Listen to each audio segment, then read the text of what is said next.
C'est vrai qu'on a l'habitude de dire qu'on est dans une civilisation de l'image qui est dominée par les images et les écrans. Et en même temps, grâce à Internet et aux nouvelles technologies, moi j'ai l'impression qu'il y a un retour du son.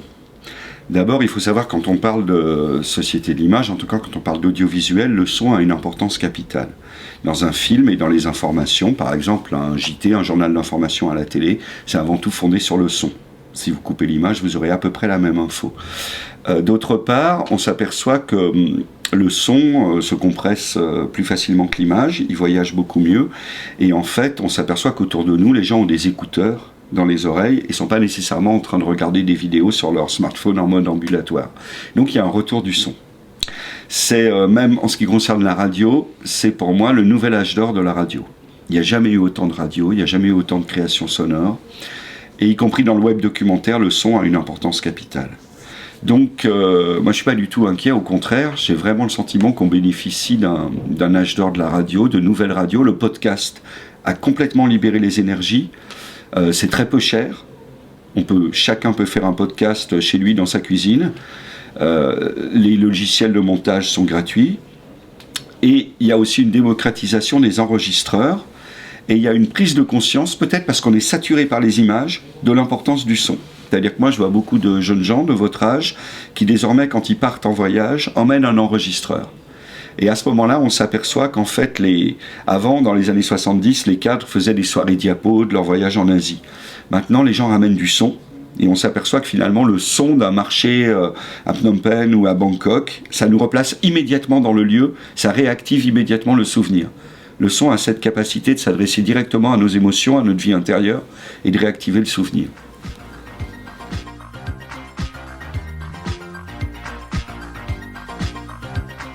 C'est une très bonne question. Il y en a plusieurs. Je pense que l'intérêt d'Arte Radio, c'est d'avoir inventé, ou en tout cas diffusé, des postures d'écoute. C'est effectivement, vous avez employé le bon mot, c'est celui de l'écoute. C'est pas de la radio qu'on fait au sens du ruban musical ou informatif qui nous accompagne et qu'on écoute d'une oreille. On fabrique de l'écoute. Et on fabrique de l'écoute avec différentes postures. Il y a la posture du podcast, ça veut dire qu'on a téléchargé et qu'on embarque les nouveautés, on est dans le métro, on est dans un train et on écoute. Beaucoup de gens maintenant ont des casques de bonne qualité, donc la qualité sonore se retrouve mise en avant, donc il y a une écoute comme ça qui est favorisée, qui est une écoute intense, immersive, absorbée. Il y a une écoute qui peut se pratiquer dans sa chambre d'étudiant à partir de l'ordinateur. Moi j'écoute sur ordinateur comme ça, et parfois j'écoute sur les enceintes de ma chaîne stéréo, parce que vu mon âge, j'ai encore une chaîne stéréo et des bonnes enceintes.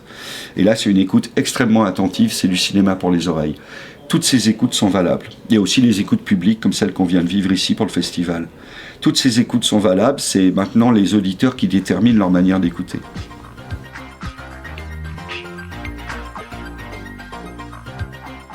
Eh ben, on a l'exemple américain et du succès tout à fait récent des podcasts aux États-Unis, qui viennent de productions indépendantes ou qui ont commencé sur la radio publique américaine et qui ensuite deviennent des productions indépendantes. Et il apparaît maintenant, il y a des entrepreneurs qui se lancent sur le web sur du podcast. Et ils ne font que du podcast, il n'y a pas d'image, ils n'ont même pas de site internet. Ils font des podcasts de 20 minutes qui sont pour le moment plutôt des débats, des choses comme ça, ou un peu l'équivalent d'un YouTube, s'il y a une personne seule qui parle, et ils les proposent sur SoundCloud, y compris sur YouTube, parce que YouTube, contrairement à ce qu'on pense, c'est aussi un média de l'audio. Donc je pense qu'il y a tout ça qui commence à émerger. Après, il y a des gens qui font aussi de la création sonore, il y a différentes choses. Mais je crois que la radio maintenant, elle est obligée de penser à des créations spécialement faites pour le web et à des formats spécialement pensés pour le web. Je pense que ce qu'on a jusqu'à présent en podcast, ce sont des podcasts des radios publiques ou ce qu'on appelait avant les périphériques, des radios privées qui mettent leurs programmes hertziens disponibles sur Internet. Je pense que la prochaine étape, c'est celle que fait Arte Radio depuis 12 ans, c'est de concevoir ces programmes d'avance pour une écoute qui va être ambulatoire, fragmentaire et qui va passer par les réseaux. Nous, on s'adresse peut-être aux auditeurs différemment que d'autres radios. Par exemple, avec la newsletter que Sylvain écrit tous les mois, il s'adresse directement à eux. Donc il y a une sorte de communauté d'auditeurs au sein d'Arte Radio. Et je pense que ça, c'est quand même une grosse différence avec certaines radios.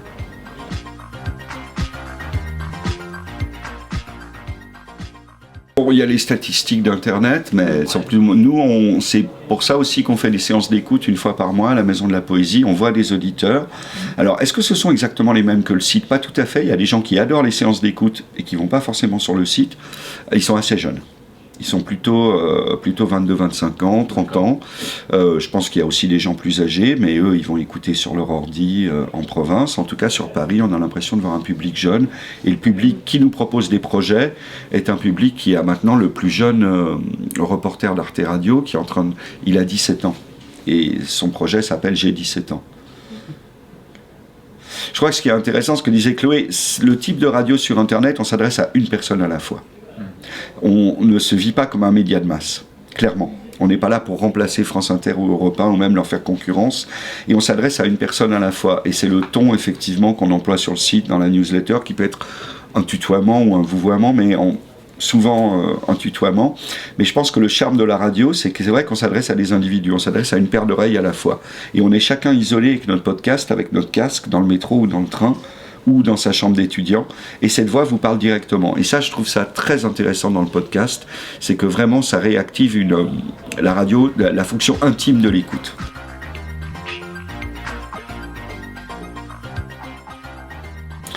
Pendant des années, on a pratiqué un documentaire relativement classique et très français, qui est le documentaire sans commentaire. Un documentaire assez immersif, qui prend son temps, qui exige une attention d'écoute très soutenue, qui fonctionne très bien dans les séances d'écoute publique parce qu'on est dans de bonnes conditions et on est là pour ça.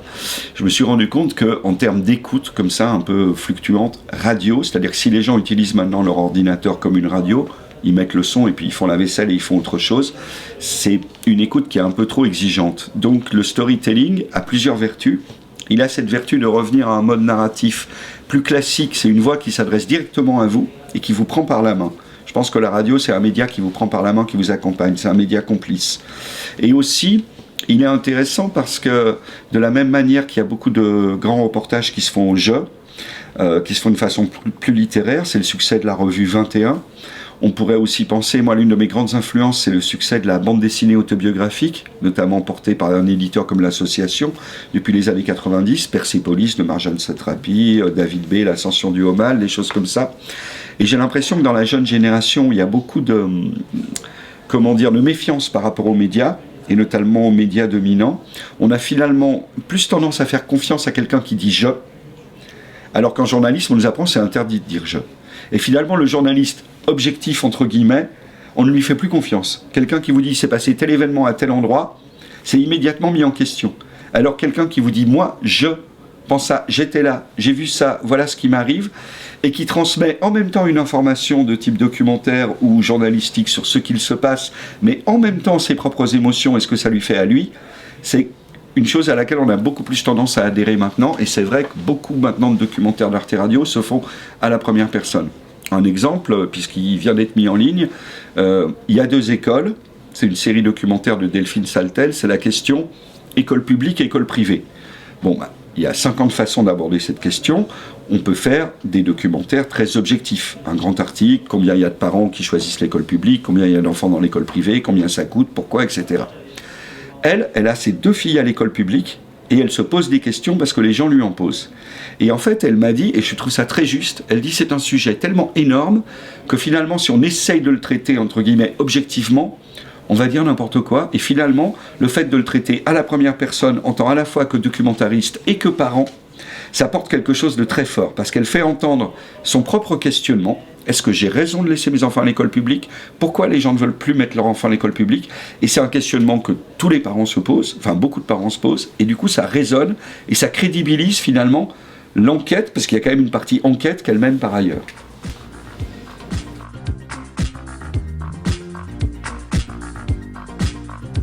Voilà, j'ai cité 21, j'ai cité les bandes dessinées. Il y avait l'autre journal qui était une grande influence, c'était un journal des années 80, que j'aimais beaucoup. On vous associe beaucoup à Striptease. Exactement, Striptease, l'émission de télévision belge Striptease, mythique, extraordinaire, c'est vrai que j'aime beaucoup pour les personnages un peu farfelus, les choses un peu délirantes, puis cette manière un peu cash de parler de la société sans vouloir faire de morale, de montrer que les personnes sont diverses, que par exemple on a fait, Pascal Pascariello fait des documentaires sur Arte Radio sur les riches, qui sont très très drôles, et des riches sans complexe. l'argent décomplexé, des gens qui ont une pensée ultra-libérale et qui l'affirment, c'est extrêmement drôle.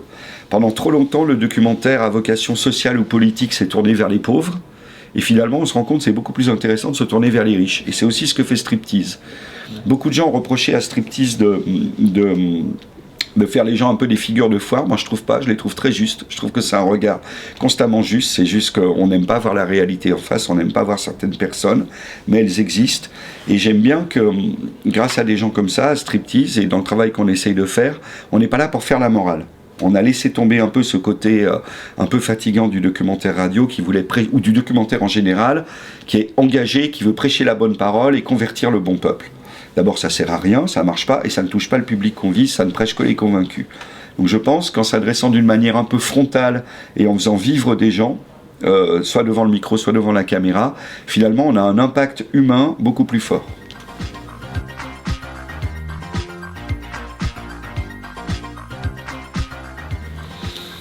Alors au quotidien, pas vraiment, on a la chance d'être dans une grande autonomie. Donc Arte Radio est un service assez autonome au sein d'Arte, avec une ligne éditoriale totalement personnelle. Après, on a la chance d'être dans le service web, qui est un service exceptionnel, qui développe énormément d'objets nouveaux, révolutionnaires dans le transmédia. Je pense à Prison Valley, je pense à Fort McMoney, je pense à Typewriter.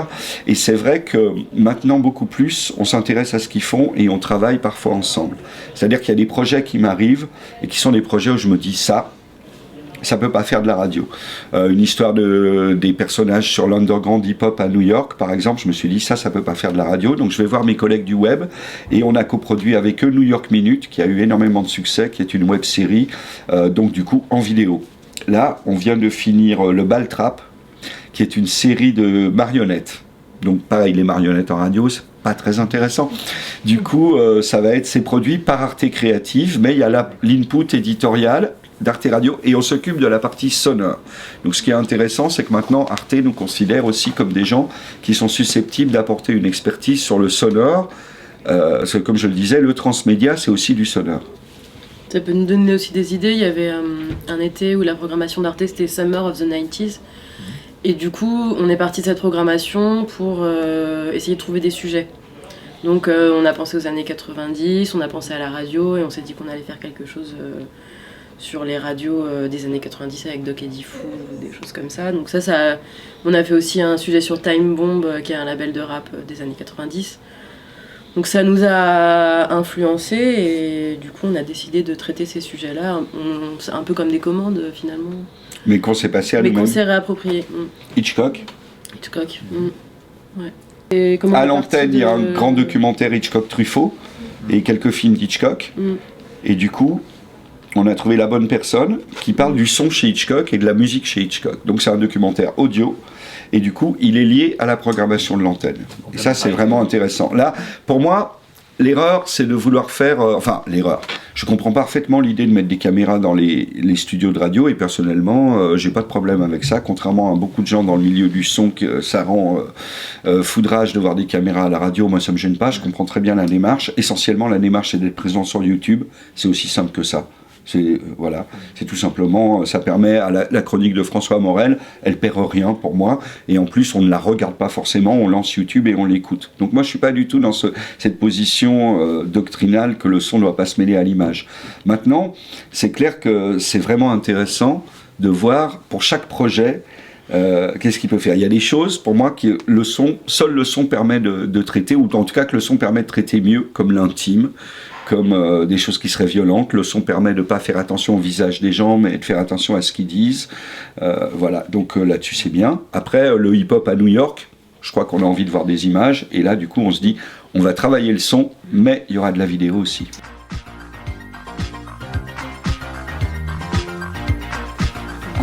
Très bonne question. Des regards.